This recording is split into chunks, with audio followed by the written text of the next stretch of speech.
বিনামূল্যে ল্যাপটপ দেবে কেন্দ্রীয় সরকার। পিএম ল্যাপটপ স্কিমের খবর পেয়েছেন? এবার মোদী সরকারের নামে একটি বিশেষ প্রকল্পের কথা ঘুরে বেড়াচ্ছে সোশ্যাল মিডিয়ায়। জেনে নিন কি এই প্রকল্প। দেশের সার্বিক বিকাশে বিভিন্ন ক্ষেত্রে সাহায্যের হাত বাড়িয়ে দেয় কেন্দ্রীয় সরকার। কন্যা সন্তানের জন্য বিশেষ যোজনা থেকে মহিলাদের স্বনির্ভর করার ডাক দিয়েছে সরকার। এবার মোদী সরকারের নামে একটি বিশেষ প্রকল্পের কথা ঘুরে বেড়াচ্ছে সোশ্যাল মিডিয়ায়। জেনে নিন কি এই প্রকল্প। সময়ে সময়ে কেন্দ্র ও রাজ্য সরকার ছাত্রদের জন্য বিভিন্ন পরিকল্পনা চালায়। এই স্কিমগুলির উদ্দেশ্য হলো ছাত্রছাত্রীদের পড়াশোনায় সাহায্য করা, তাদের স্বনির্ভর করে তোলা। সম্প্রতি কয়েক বছরে অনেক রাজ্য সরকার শিক্ষার্থীদের জন্য বিনামূল্যে ল্যাপটপ স্কিম শুরু করেছে। শিক্ষার্থীদের ডিজিটাল বিশ্বের সঙ্গে যুক্ত করতে এই উদ্যোগ নিয়ে রাজ্যগুলি। বর্তমানে সোশ্যাল মিডিয়াতেও ঘুরে বেড়াচ্ছে এই ধরনের এক খবর, যেখানে দাবি করা হচ্ছে ছাত্রদের স্বনির্ভর করতে একাদশ শ্রেণী থেকে স্নাতক পর্যন্ত শিক্ষার্থীদের বিনামূল্যে ল্যাপটপ দেবে মোদী সরকার। এই স্কিমের নাম পিএম ন্যাশনাল ল্যাপটপ স্কিম।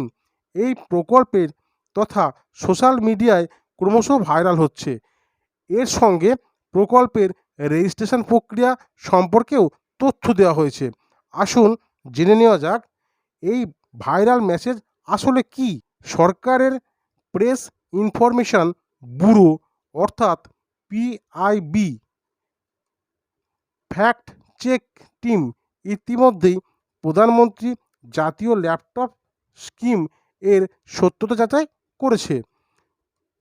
সংস্থা তার অফিসিয়াল টুইটার হ্যান্ডেল থেকে এই সম্পর্কে তথ্য দিয়েছে, যেখানে এই টুইটে বলা হয়েছে http://pmssgovt.online নামে একটি ওয়েবসাইট থেকে বলা হচ্ছে কেন্দ্রীয় সরকার শিক্ষার্থীদের জন্য একটি বিনামূল্যে ল্যাপটপের প্রকল্প শুরু করেছে।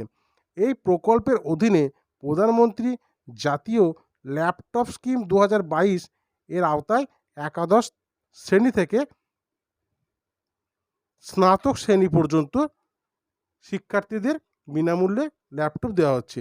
এই ভাইরাল বার্তা সম্পূর্ণ ভুয়ো ও বিভ্রান্তিকর। ভারত সরকার এই ধরনের কোনো পরিকল্পনা নেয়নি। পাশাপাশি পিআইবি বলেছে এই ধরনের কোনো তথ্য বিশ্বাস করা উচিত নয়। কেন্দ্রীয় সরকারের যে কোনো প্রকল্প সম্পর্কে তথ্য পেতে এর অফিসিয়াল ওয়েবসাইটে যান। এর সঙ্গে কোনো স্কিমের রেজিস্ট্রেশনের ফাঁদে পড়ে আপনার ব্যক্তিগত তথ্য কারো সঙ্গে শেয়ার করবেন না। যদি কোনো সোশ্যাল মিডিয়া ব্যবহারকারীর ভাইরাল বার্তায় সন্দেহ হয়, তবে আপনি তার সত্যতা যাচাই করতে পিআইবির সঙ্গে যোগাযোগ করতে পারবেন। এর জন্য আপনাকে খবরের অফিসিয়াল লিঙ্কগুলোতে ব্যবহার করতে হবে। অফিসিয়াল সাইট আছে, এর সঙ্গে আছে হোয়াটসঅ্যাপ নাম্বার এবং ইমেল আইডি। এর মাধ্যমে আপনি পিআইবি ফ্যাক্ট চেক করতে পারবেন। এই গুরুত্বপূর্ণ লিঙ্ক তিনটি ভিডিও ডেসক্রিপশানে দেওয়া আছে, সেখান থেকে দেখে চেক করে নেবেন। মনে রাখবেন, যে কোনো স্কিমের জন্য আবেদন করার আগে সেটি সম্পর্কে সম্পূর্ণ তথ্য নেওয়া খুবই গুরুত্বপূর্ণ। এই কাজ না করলে সাইবার প্রতারণার শিকারও আপনি হতে পারেন।